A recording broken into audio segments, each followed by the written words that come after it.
JEE advanced 2024 ఫలితాలలో open కేటగిరీలో నారాయణదే ఆధిపత్యం. అందరికీ నమస్కారం అండి. ఉదయం నుంచి పృథ్వీరాజ్ అరెస్టు, పృథ్వీరాజ్ని కోర్టులో లొంగిపోమన్నారు, పృథ్వీరాజ్ని తీసుకెళ్ళి ప్రశ్నిస్తున్నారు. పృథ్వీరాజ్ అలాంటోడు, పృథ్వీరాజ్ ఎలాంటోడు అంటున్నారు.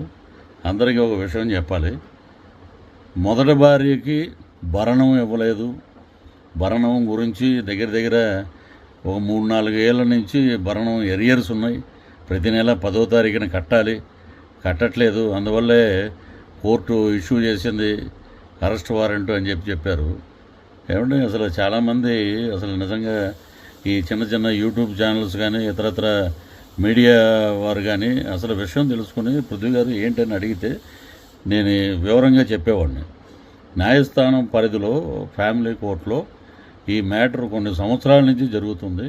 సో దానికి సంబంధించి వారు ఒక అమౌంట్ చెప్పారు. ప్రతి నెల amount till up to date ఇప్పటి వరకు ప్రతి నెల హైకోర్టులోకి వెళ్ళిపోతూనే ఉంది అకౌంట్లోకి.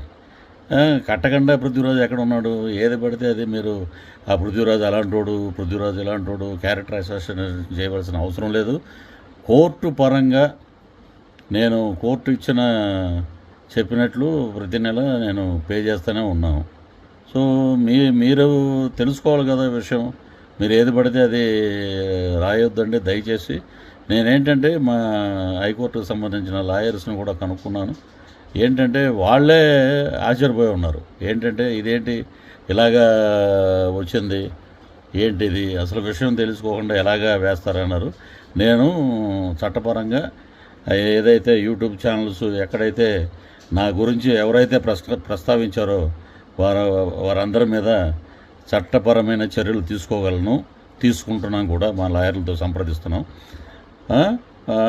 తీవ్రంగా ఉంటుంది పరిణామం. మీరు ఎలాంటివి వేసేటప్పుడు అడగండి. కోర్టులో ఉంది కుటుంబ వ్యవహారం, దాన్ని కూడా బజారుకి ఇచ్చేస్తారా?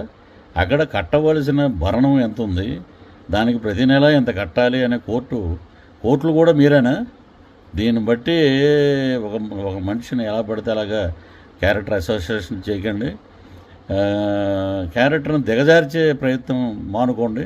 కాబట్టి నేను మాట్లాడేది ఒకటే, న్యాయపరంగా కోర్టు ఏదైతే చెప్పిందో దాని ద్వారా నేను కడతానే వెళ్తున్నాను. టిల్ ఈరోజు జూన్ వరకు జరుగుతూనే ఉంది. కాబట్టి మీరు నిజాలు తెలుసుకొని మాట్లాడండి. నేను ఇంతకు మించి ఇంకెక్కువ ఏం మాట్లాడను. ఏది పడితే అది రాయకండి దయచేసి. పాత్రికేయ మిత్రులు అందరూ నాకు మంచి మిత్రులు. నన్ను అడిగితే నేను చెప్పేవాడిని ఏంటనేది. కాబట్టి మీ అందరికీ మరొకసారి నమస్కారాలు తెలియజేస్తూ, కోర్టు పరంగా అన్నీ జరుగుతున్నాయి కాబట్టి లేటెస్ట్ నేను ఎవరి మీద చర్యలు తీసుకోవాలో మా లాయర్లతో మాట్లాడి వారి పేర్లని నేను వివరిస్తాను. Thank you. సుమన్ టీవీలో మీ పర్సనల్ అండ్ బిజినెస్ ప్రమోషన్స్ కోసం కింది నెంబర్కి కాంటాక్ట్ చేయండి.